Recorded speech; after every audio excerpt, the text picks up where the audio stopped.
Hi, my name is Paul Ropp. I was born in New York City, but I have lived in Bali since 1978. And maybe I'll be able to share with you a few of the reasons why. Enjoy Bali.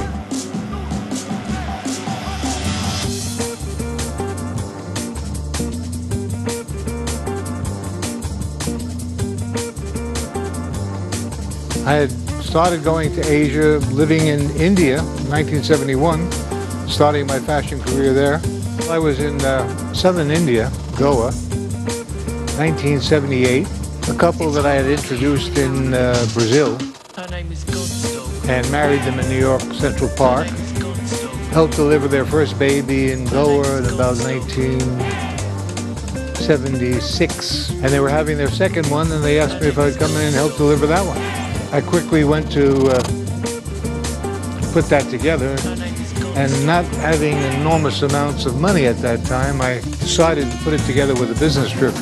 And Bali afforded me that opportunity because there were so many creative people here that I brought my creativity and my ability to bring fabrics from India, which we would hand make, and then we'd bring them here, and I'd started developing a handloom industry in Indonesia as well.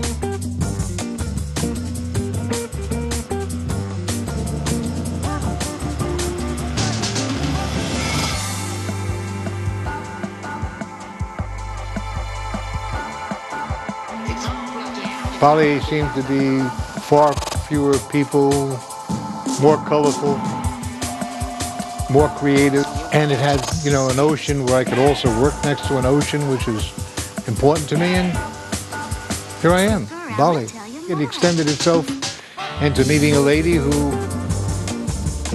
from Italy who was here doing a shooting for Italian Vogue, and we got married here, had 2 kids here, you know, so this was home.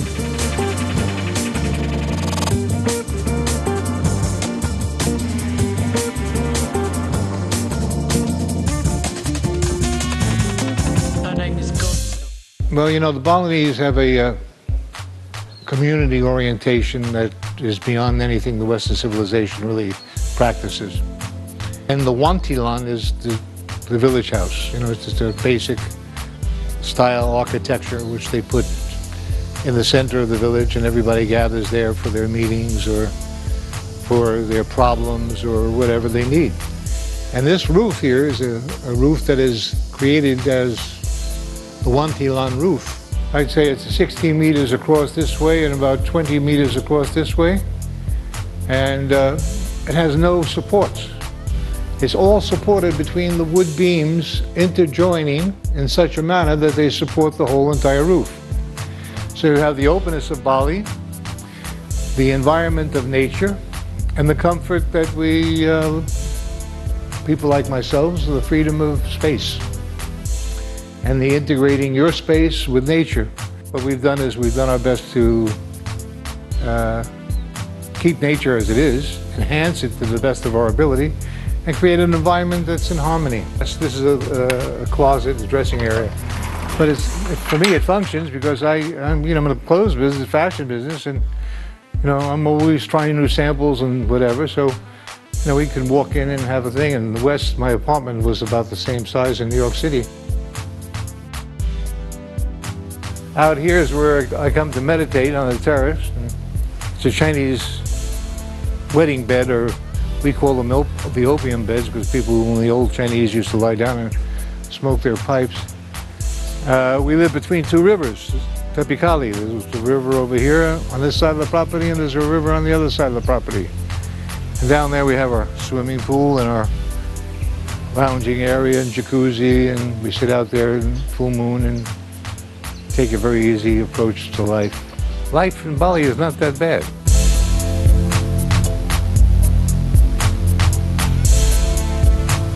This is an old teak piece. Actually, I use it as a wine closet. These are different pieces, but all hand carved. Absolutely all hand carved.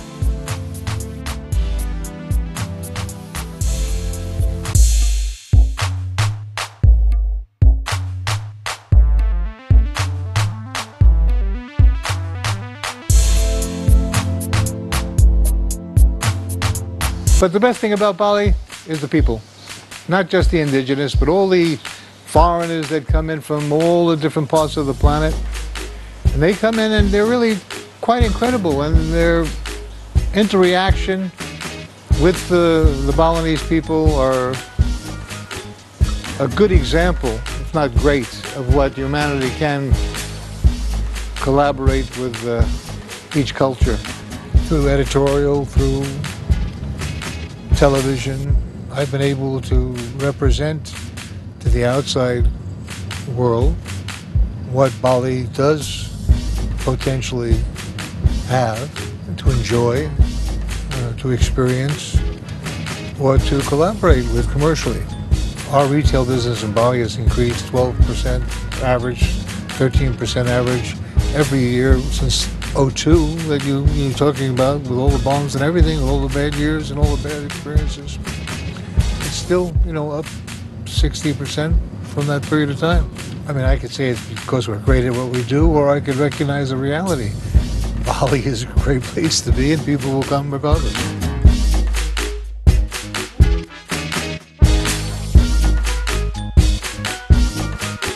You either get in step or harmony with change, or you're in discomfort, because the planet goes forward on its axis, everything goes forward in its evolution, and Bali included. Bali cannot remain as Bali was. I thought originally, when I experienced Bali as what the West would consider a primitive culture, I thought they should make Bali a living museum. And still there's time for it, you know, if they take places in Bali that has no industry, or, you know, the people are truly poor and have a very difficult time just existing, and support them as an indigenous living experience of history and make it a historical site, then Bali will have something to offer as Bali was in the present and in the future.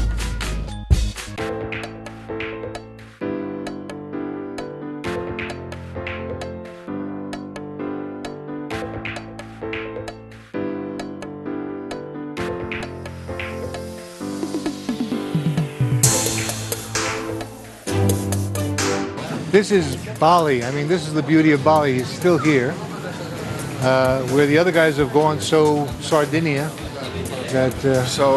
Miami, you mean? Yeah, and right. all of that. Yeah. But we still have a quality of Indonesia. You can still get the best nasi bungkus in town from over here.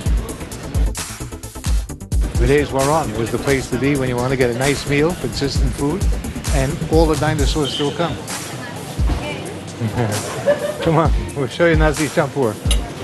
Now you've got a lot of different things. You've got chicken, you've got fish, you've got beef, you've got cheese, you've got satay, not satay, you have tempeh, you have sayur, salads, you have everything. They make great desserts. You see, in the old days, we couldn't get any of this stuff. These are two dishes from Indonesia, you know. Oh my God. Here we have Jack Nicholson coming in the door. Yeah, yeah, we're local guys here, you know. Can I have your autograph? Oh yeah. Are we ready? Food, good food.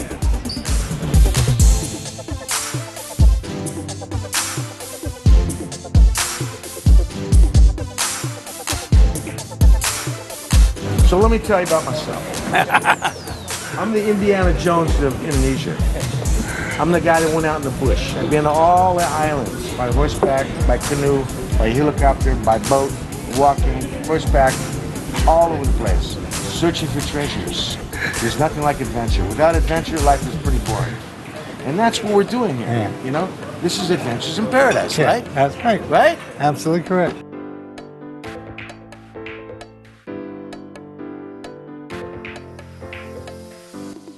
Every time I come from the airport, all the old markings are gone. There's another building, another store, another something. And I've helped to contribute to that, no doubt.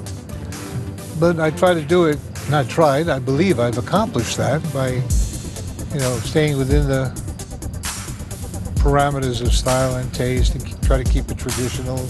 And I go to places where there are nothing, and when I build a space, everybody builds around it. It becomes very important real estate. So I contribute to the community that way. I increase the value of their land. So, you know, there are positive stories of what happens. I employ 300 people. So that's a full-time thing. When the Bali bombs were taking place, I didn't let go of anybody. And we were employing people. This is not like any factory you'll ever see, because every machine is working on a different style. No.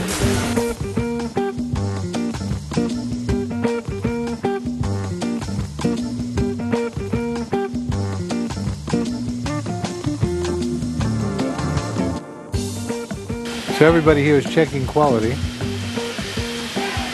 Here's where we have our fabric.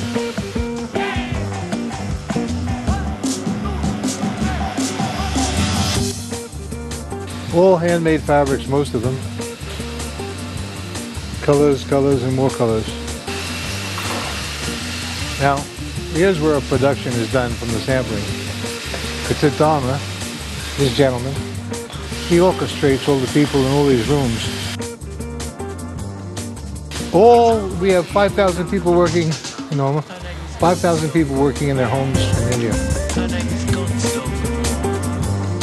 Her name is Godstock. Her name is Godstock. All made by hand from scraps. Her name is Godstock. Detail, detail, detail.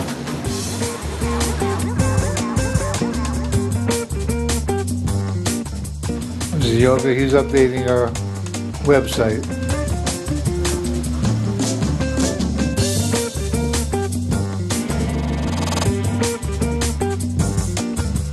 All right, this is my studio. This is where I do my work, which is laid out for me, and it scares me if I look at it like this, because this is all the work I got to do before I leave.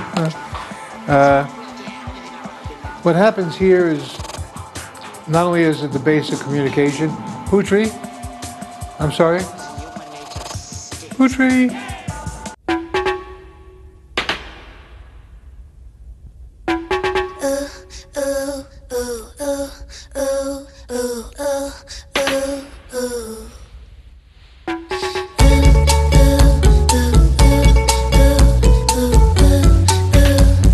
This is like our showroom retail store.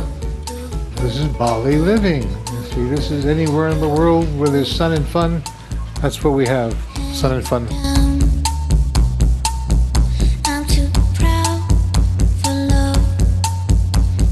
What we're going to do is prepare the company to market the company. That means opening up more stores throughout Asia, which we are in the process of doing. Expand on our training of personnel. So when the people say, well, what happens when you're gone? There's a whole organization that knows how to do Paul Ropp as good as Paul Ropp, and if I'm lucky, even better. Bali is a bubble. It's a fantasy in breathing time. You know, it's an experience in the presence of the past living in today's environment. I'm evolutionary, having the privilege of living here.